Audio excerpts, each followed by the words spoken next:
11장. 예수께서 12제자에게 명하기를 마치시고 이에 그들의 여러 동네에서 가르치시며 전도하시려고 거기를 떠나가시니라.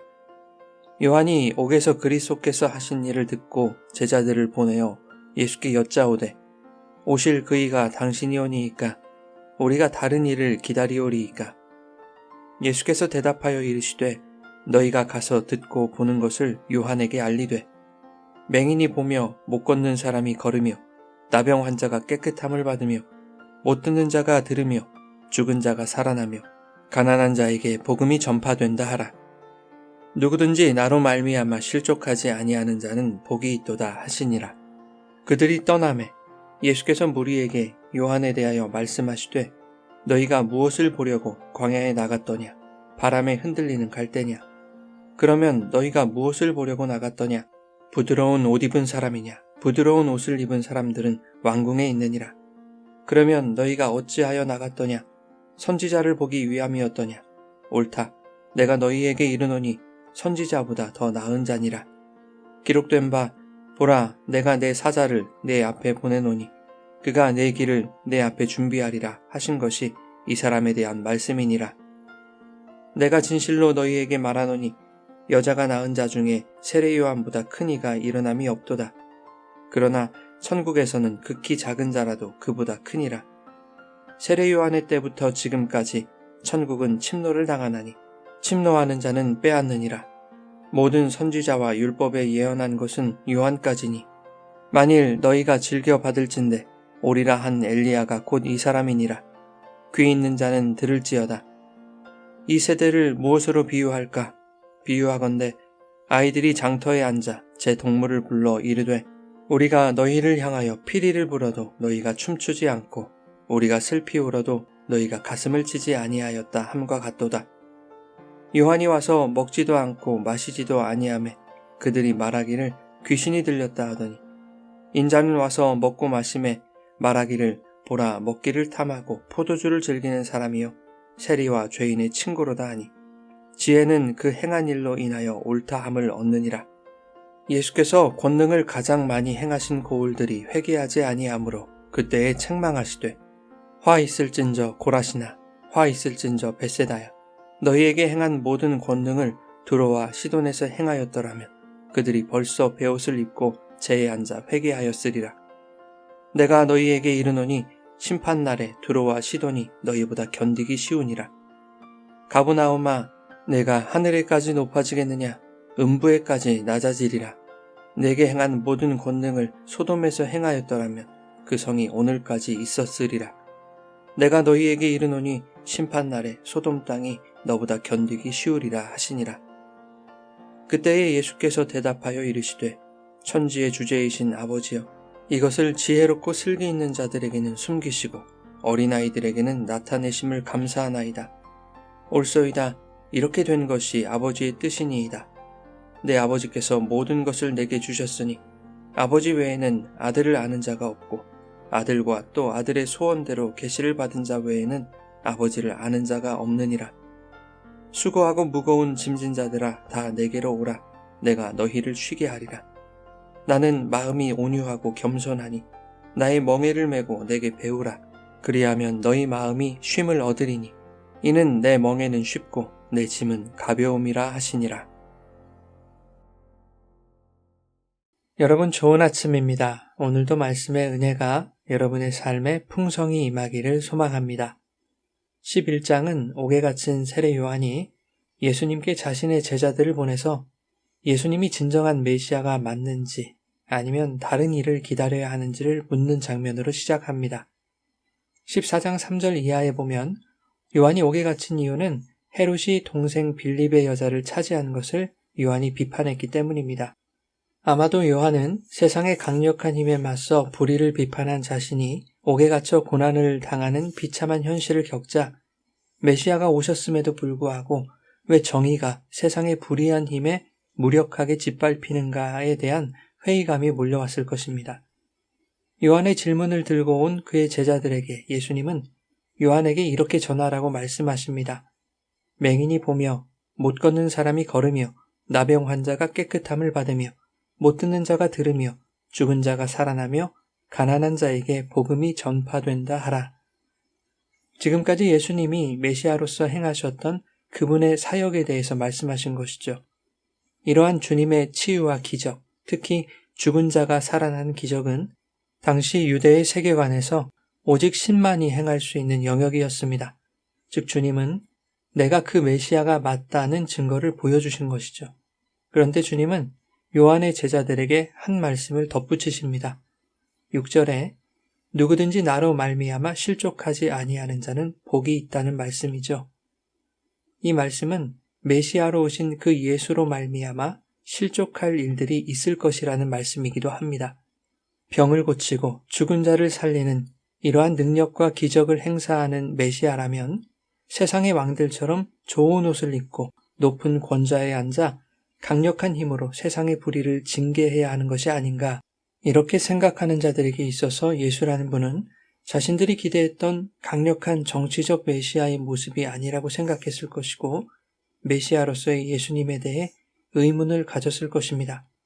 그러한 자들에게 예수님은 나는 너희가 생각하는 것처럼 세상의 힘과 권세로 다스리는 정치적 메시아로 온 것이 아님을 말씀하시는 것입니다. 내가 온 것은 병을 고치고 죽은 자를 살리는 모든 치유와 기적을 통하여 너희처럼 메시아에 대한 세상적인 기대가 무너져버린 가난한 영혼들에게 복음을 전하러 왔다는 것입니다. 그러니 나로 말미암아 실족하지 않는 자는 진정한 메시아를 만난 것이므로 복이 있다고 말씀하신 것이죠. 요한의 제자들이 떠나가자 예수님은 제자들에게 세례 요한에 대해 말씀하십니다. 세례 요한이 주님의 길을 예비한 선지자라고 말씀하시면서 14절에는 그가 바로 말라기 3장에서 예언하고 있는 엘리야라고 말씀하시죠. 그러면서 12절과 13절에 본문의 핵심이라고 할 수 있는 말씀을 하십니다. 세례 요한의 때부터 지금까지 천국은 침노를 당하나니 침노하는 자는 빼앗으리라. 모든 선지자와 율법이 예언한 것은 요한까지이다. 천국이 침노를 당한다는 것은 무슨 뜻일까요? 침노하는 자는 빼앗는다는 말씀은 성도가 천국을 침략하여 빼앗을 수 있다는 말일까요? 그렇다면 누구로부터 천국을 빼앗을 수 있다는 말일까요? 천국이 하나님으로부터 빼앗을 수 있는 것은 아닐 것입니다. 그런가 하면 누군가에 의해 침노를 당하는 천국을 천국이라고 말할 수 있겠습니까? 하나님 나라가 침노하는 자들에게 빼앗길 정도라면 하나님은 얼마나 무력하고 무능한 분입니까?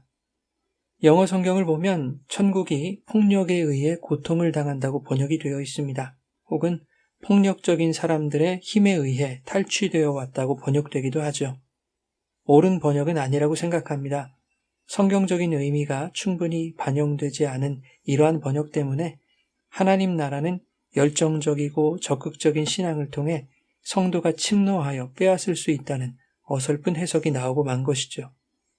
12절에 보면 세례 요한의 때부터 지금까지 천국은 침노를 당한다 라고 표현합니다.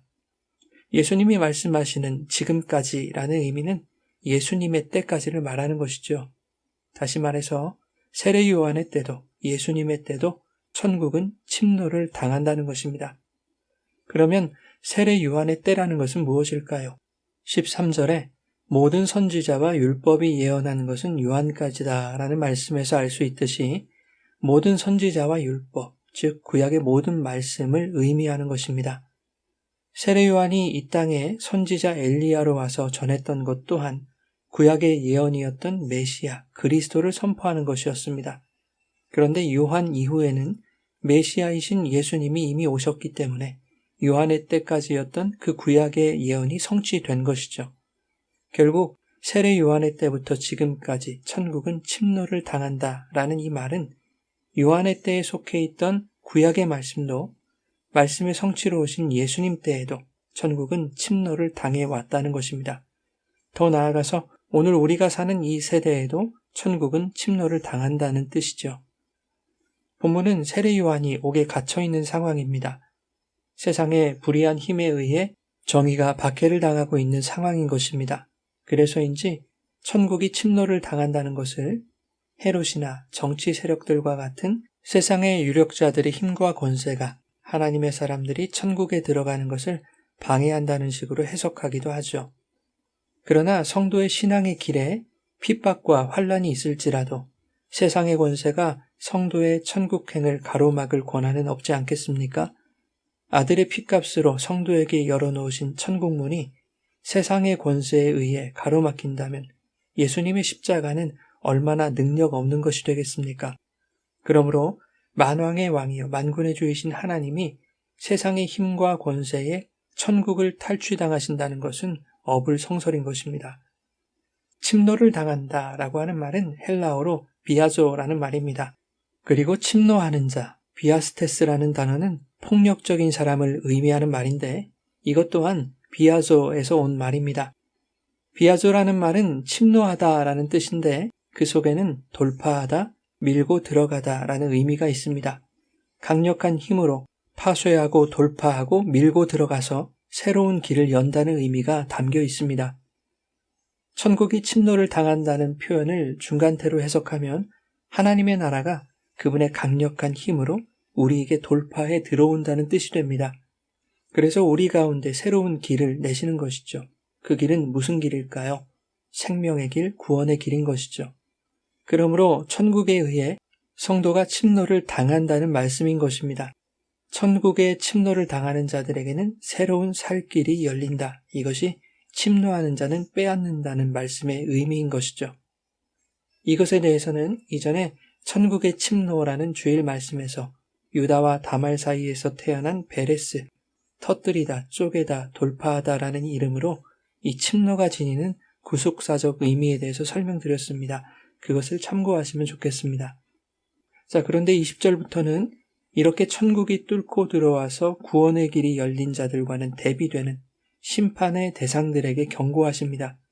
주님은 권능을 가장 많이 행하신 고울들이 회개하지 않는다고 하시면서 그 고울들에 화가 있을 것임을 예고하십니다. 그들에게 행하신 모든 권능을 두로와 시돈, 소돔 땅에서 행하였다면 그들은 베옷을 입고 회개했을 것이며 소돔은 멸망하지 않고 지금까지 존재했을 것이라고 말씀하십니다. 그만큼 주님의 기적과 이적의 권능을 보고도 회개하지 않는 자들, 복음의 마음을 열지 않는 자들이 있다는 것이죠. 침노하시는 천국을 거부할 만큼 완악한 그들에게는 소돔보다 더한 심판이 있을 것임을 경고하십니다. 천국이 능력이 없어서 그들의 마음을 열지 못하는 것이 아닙니다. 천국의 복음은 어떤 이들에게는 감추어져 있고 어떤 이들에게는 열려 있다는 것을 말씀하시는 것이기도 하죠. 그래서 25절과 27절에 이렇게 말씀하시는 것입니다. 이것을 지혜롭고 슬기 있는 자, 즉 바리새인과 서기관과 같은 당시 유대교 지도자들에게는 숨기시고 어린아이들에게는 나타내심을 감사하나이다. 아들의 소원대로 계시를 받는 자 외에는 아버지를 아는 자가 없느니라 말씀하시죠. 천국은 바리새인과 서기관들과 같이 스스로 지혜롭고 슬기 있다 하는 자들이 생각하는 것처럼 율법을 지켜 행하는 인간의 의로서 얻어지는 것이 아닙니다. 율법은 요한의 때까지이고 그 이후에는 예수로 성취되었습니다. 그 예수가 천국으로 오셔서 성도 안으로 뚫고 들어오시는 것이죠. 그러니 스스로 지혜롭고 슬기롭다고 여기는 자들아, 율법 행함에 수고하고 무거운 짐을 내려놓고 예수 그리스도에게로 나아오라. 오직 내가 너희에게 쉼을 허락할 것이다. 이렇게 오늘 본문이 마무리되고 있는 것입니다. 하나님의 나라 천국은 종교적인 열심과 신앙의 열정으로 획득할 수 있는 것이 아닙니다. 구원이 행위에 대한 보상이 아니라 죄인들을 뚫고 들어오신 주님의 불가항력적 은혜로 말미암은 것이듯이 하나님 나라의 원형이신 예수님께서 마귀적 세상에서 종노릇하던 자들 속으로 침노에 들어오심으로써 그들을 하나님의 처소인 천국으로 삼아주신 것입니다. 그래서 요한복음 1장 14절은 말씀이 육신되어 우리 가운데 거하셨다고 말씀하는 것이죠. 거하셨다라는 표현은 장막을 쳤다는 뜻입니다. 즉 예수 그리스도가 하나님 나라의 원형으로 또한 성전의 원형으로 들어오셔서 성도 또한 당신의 나라로 성전으로 삼으셨다는 것입니다. 마태복음 12장과 마가복음 3장에는 동일한 말씀이 기록되어 있습니다. 사람이 먼저 강한 자를 결박하지 않고는 그 강한 자의 집에 들어가 세간을 강탈하지 못하리니 결박한 후에야 그 집을 강탈하리라 라는 말씀입니다. 우리 안에 있는 죄의 속성은 얼마나 강력합니까? 그 죄가 결박되지 않는다면 죄로부터 성도를 빼앗을 수 없을 것입니다. 그렇기에 천국이라는 절대적 힘이 우리 속에 있는 강력한 죄를 먼저 결박하여 죄와 사망으로부터 당신의 백성들을 강탈해 낸 것입니다. 그러니 우리는 천국으로 우리를 침노하신 주님의 은혜로 말미암아 더 이상 수고하고 무거운 율법의 짐을 지지 않아도 되는 자유와 온전한 쉼을 얻게 된 것입니다. 사랑하는 여러분, 우리의 삶에 요한과 같은 세상으로부터 오는 고난이 있을지라도 그것은 주님이 십자가에서 매신 멍에에 붙들려 안식으로 나아가는 과정임을 기억하며 오늘도 주님이 침노에 들어오신 천국을 기쁨과 감사함으로 풍성히 누리며 살아가시기를 예수님의 이름으로 축원합니다.